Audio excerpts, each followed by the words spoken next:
지금 나중에 들어서는 새 아파트이기도 하고 대단지를 이루고 있고 더 초액수권이다 했을 때는 플러스 한 2억 이상을 해도 한 8억 정도 수준을 바라봐도 되는 아파트인데, 저는 지금 방금 평내 호평역에 도착했습니다. 이것도 많은 이슈가 되는 곳 중에 하나이기 때문에 관심을 갖고 오게 됐는데요. 바로 GTX B 노선이 들어서는 곳이죠. GTX B 노선은 송도에서 마석까지 이어지는 급행 열차이죠. 마석 바로 전역이 바로 평내 호평역입니다. B 노선 같은 경우에는 2022년에 착공이 들어가서 27년에 준공 예정을 하고 있습니다. 지금 평내 호평역은 경충선이 다니고 있습니다. 기존에 있는 철도 노선이 있습니다만 그것으로는 어떤 업무 중심지 다니기가 쉽진 않았습니다. 평내 호평의 위치를 살짝 말씀드리면요, 바로 다산의 동쪽으로 살짝 치우쳐져서 동부권에 위치해 있는 곳입니다. 이 평내 호평은 그 잠실까지의 광역버스 노선들이 잘 발달되어 있긴 합니다. 일부는 또 강남을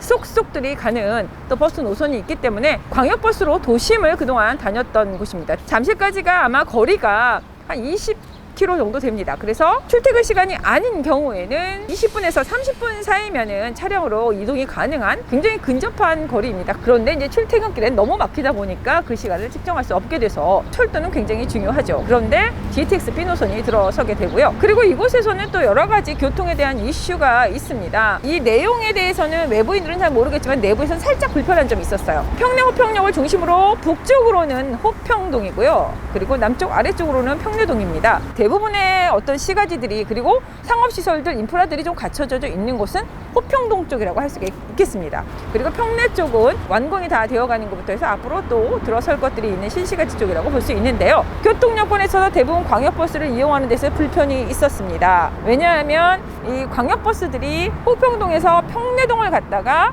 다시 고속화 도로를 진입하게 되는데요. 이것이 광역버스다 보니까 좌석이 다 차면 이 버스는 정류장에서 멈추지 않고 바로 가버리게 됩니다. 그런데 대부분 호평동에서 이미 만차가 되는 바람에 평내동에 있는 주민들은 그 버스를 타지 못하고 그대로 보내야 하는, 그래서 아침에 출근 시간이 굉장히 불편했다는 게 큰 단점이었다고 할 수 있겠습니다만, 광역버스가 더 증설되면서 이제는 각각 나눠지게 된 것이죠. 평내 광역버스는 그대로 평내에서 출발을 하게 되는 노선이 하나 더 생겼고요. 그리고 호평동에 기존에 있었던 광역버스는 평내동을 들리지 않고 바로 진출입로로 나갈 수 있기 때문에 편리한 노선으로 또 바뀌게 된 거에 국민들은 상당히 환영하는 그런 분위기였습니다. 이외에도 지하철 노선들은 많을수록 좋은데 이곳에서는 살짝 6호선에 대한 예정이 되어 있다가 다른 쪽으로 살짝 빠지는 상황이 생겨서 주민들은 그거에 대해서 다시 6호선 연장을 위해서 조금 많은 힘을 쓰고 있고 요청을 하고 있는 상태라고 합니다. 그 이외에도 BRT 고속버스입니다. 고속화 버스가 또 들어설 예정이기 때문에 계속해서 들어서는 교통규제는 지역의 가격 상승이나 가치를 높이는 데 있어서 큰 일조를 할 것으로 보여집니다. 그렇다면 지금부터 평내 호평동 쪽에는 어떤 아파트들이 분포되어 있으며 어떤 개발 호재들이 있는지 살짝 살펴볼까요? 랜드마크가 될 곳입니다. 센트럴 N49가 들어설 예정인데요. 주상복합입니다. 3개의 동이 들어서는데 49층의 주상복합 스카이라인이 바뀌게 되는데요. 이곳이 역의 바로 앞에 건너편에 위치해 있기 때문에 초역세권이고, 그리고 새 아파트로서 여러 가지 또 편의시설들과 인프라를 넣은 주상복합의 단지가 될 것으로 보여집니다. 이 위에도 바로 평내 호평역과 마주보는 대로변에 나란히 이서경 청력 창업센터가 들어섭니다. 그리고 그 옆에는 청년광장이 들어서고요. 그리고 공원처럼 또 조성이 되어 있는 공원이 있습니다. 이렇게 역 주변에는 청년들의 유입을 위해 지자체는 많은 힘을 쓰고 있습니다. 이렇게 됐을 때에는 또 그 전망 밝겠다고 볼 수 있겠고요. 호평동에는 구시가지인 만큼 또 오래된 아파트들이 꽤 있는데요. 이 속에서 또 장점이 있겠죠. 재건축 연한이 된 아파트들을 눈여겨보실만 할 것 같습니다. 특히나 가로주택 사업으로 빠르게 진행이 되면 보통 10년 이상 걸리는 재건축이 5년 이하로 단축이 됩니다. 바로 그곳이 바로 남양아파트가 있습니다. 남양아파트는 한 200여 세대 정도 되는 작은 단지 아파트인데요. 그렇기 때문에 가로주택 사업을 진행하게 됐습니다. 이미 주민 동의율은 75%를 넘어섰기 때문에 곧 재건축을 할 수 있는 단지인데요. 이 1984년도에 지어졌기 때문에 재건축연한에 들어섰고요. 그리고 용적률도 상당히 낮았습니다. 119%이기 때문에 이에 따른 또 사업성도 좋아 보입니다. 남양 아파트는 그렇게 큰 평수가 있지는 않습니다. 20평과 22평 정도 있습니다. 근데 지금 20평 같은 경우에는 한 2억 초중반대 정도 되고요. 22평 같은 경우에는 한 3억 초반대로 형성이 되어 있기 때문에 재건축 아파트임에도 2, 3억으로 가능한 곳이라는 거. 이것이 이제 앞으로 20평대나 30평대로 재건축이 되었을 때에는 그 2배 이상이 될 수밖에 없겠죠. 2017년이나 16년도가 된 인근에 있는 아파트들이 이미 30평대가 4억, 5억 선을 더 넘어섰기 때문에 2배 정도 된다고 보실 수 있겠습니다. 그리고 대장 아파트 살짝 살펴볼 텐데요.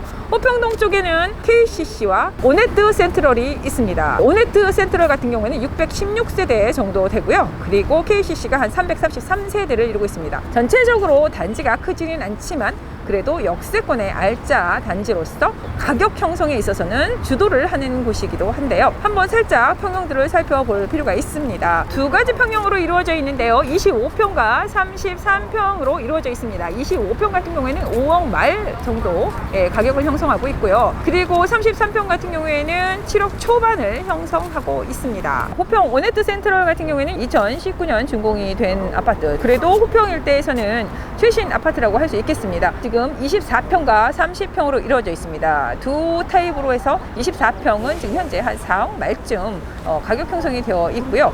그리고 30평은 5억 말 정도 수준으로 가격 형성이 되어 있는 곳입니다. 그리고 마지막으로는 이 호평 쪽에서는 대부분의 오래된 주택들 그리고 단지들이 형성되어 있는데 녹지와 함께 단지를 형성하고 있는 타운하우스가 들어섰습니다. 한 60여 세대가 넘는데요. 요즘에도 많은 관심들이 있습니다. 도심에서는 근접해 있으면서 전원 생활이 가능한데 전원 생활에 불편함이 있었죠. 대부분 조금 관리가 안 된다는 것, 방범이 좀 어렵다는 것, 주위에 편의시설이 부족하다는 것 때문에 그런 것만 아니라면 우리가 또 공기 좋고 조용한 도심 인근의 위성도시에서 살고 싶은데요. 바로 그런 곳이었습니다. 가까이에 마트가 다 이미 그리고 신도시가 형성되어 있는 것과 인접해 있을 뿐만 아니라 GTX B 노선과 도보로 10분에서 15분밖에 되지 않기 때문에 모든 조건을 갖춘 고급 주택이라고 할 수 있겠죠. 80평의 복층에 그리고 30평의 정원이 있는 마당이 넓은 타운하우스였습니다.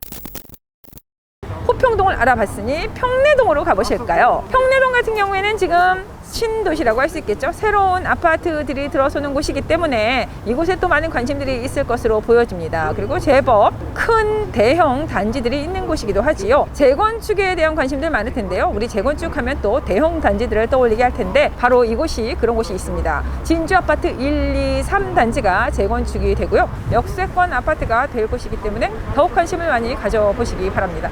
그 이외에도 2022년이면은 들어서게 된 아파트가 있습니다. 바로 평내 이편한 세상인데요. 곧 입주를 하기 위해서 부지런히 외장과 내장 공사하는 모습을 볼 수 있었습니다. 지금 이편한 세상은 1108세대를 이루고 있는 대단지이기도 하고요. 평형대는 22, 24, 32평형으로 이루어져 있습니다. 22평 같은 경우에는 거래가 한 3억 중후반대를 이루고 있고요. 24평은 이미 4억 말 그리고 30평대는 5억대 말을 형성하기 때문에 입주해서는 이보다 훨씬 높은 가격이 형성될 것으로 보여지기도 합니다. 인근에는 뭐 조금 작은 어떤 나홀로 아파트와 작은 단지들이 조금 있기는 하지만 그래도 대장주를 대표적으로 말씀드렸습니다. 그렇다면 제가 또 이렇게 멀리 평내 호평에 와서 이곳에 또 맛집을 한번 가보는 것도 팁일 텐데요. 맛집 투어 가보시도록 하겠습니다. 자, 출발하시죠.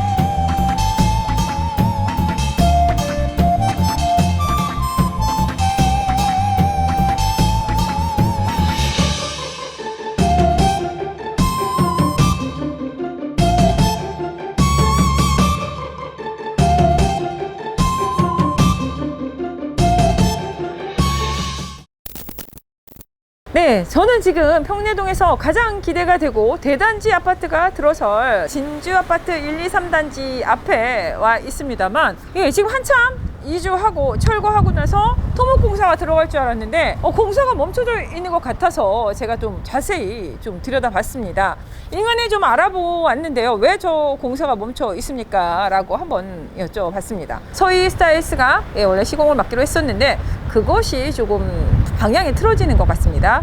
그러면서 기존에 있던 조합장이 해임이 되고 새로운 또 조합장 선출을 위한 절차가 좀 남아 있고, 그리고 시공사 선정도 또 다르게 갈 것 같습니다. 지금 어느 시공사다라고는 아직은 미정이기 때문에 어디다라고 정확히 말씀을 드릴 수는 없습니다만, 지금 단계는 조합장을 다시 선출하는 것과 그리고 시공사를 다시 선정하는 절차가 남아 있는 것으로 알려져 있습니다. 근데 지금 뭐 어차피 그래도 안정적이라고 할 수 있는 게 이미 다 철거가 되어 있는 상태라 진행을 하지 않을 수는 없기 때문에 어떤 공사 진행에 있어서는 뭐 그 더디게 갈 것 같지는 않습니다. 지역에 지금 봤을 때는 지하철에서 가장 초역세권에 위치해 있으면서 1800세대를 이루고 있는 대단지이기 때문에 인근에 있어서는 아마 가장 대단지가 되지 않을까 싶습니다. 현재 지금 뭐 가격 분양권이 2, 3억 정도 수준입니다. 이렇게 봤을 때는 알짜인 것 같습니다. 지금 2, 3억 정도 되는 것들이 한 충당금이 보통이 한 1억 4천, 1억 5천 정도 잡힐 것 같고요. 그렇게 했을 때는 4억 5천에서 5억 정도 선이면 되지 않을까 싶습니다. 그렇다면 이 가격이 과연 앞으로 어떻게 변동이 될까? 비싼 가격이냐?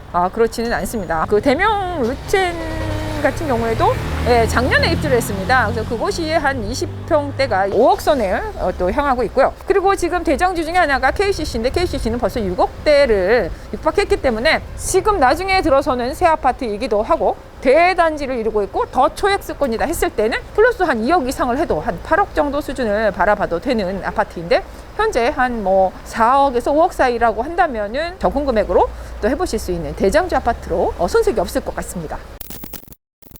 네, 저는 또 호평동에서 재건축을 앞두고 있으면서 새로운 아파트로 등장할 남양 아파트 앞에 와봤습니다. 221세대 정도 되죠. 이곳이 또 가로주택 정비 사업으로 들어가기 때문에 굉장히 빠르게 이미 주민 동의율은 75%를 육박해서 다 채웠기 때문에 빠르게 진행이 됩니다. 보시는 것처럼 MOU 체결을 해서 한국토지신탁과 함께 들어갑니다. 중간 단계들이 다 많이 빠지게 되는 거죠. 그리고 공시지가가 1억이 되지 않는 상황에서 주택수에 포함되지 않으면서 우리가 투자도 해볼 수 있고 실거주도 생각할 수 있다는 점이 큰 장점이고요. 그리고 평내동의 진지 아파트는 대단지의 대장주 1800세대 이상의 대단지 아파트라는 것, 어떤 진행 속도는 조금 문제가 있어서 다시 선출이라든가 시공사 선정이 들어있기는 하지만 이미 다 철거가 되었다는 건 진행이 계속 갈 수밖에 없다라는 거, 그리고 초역세권이라는 거, 네, 이렇게 장단점들이 있기 때문에 잘 살펴보시고 나에게 맞는 투자처든 실거주든 찾아보실 수 있을 것 같고요. 다음에는 더 좋은 곳으로, 그리고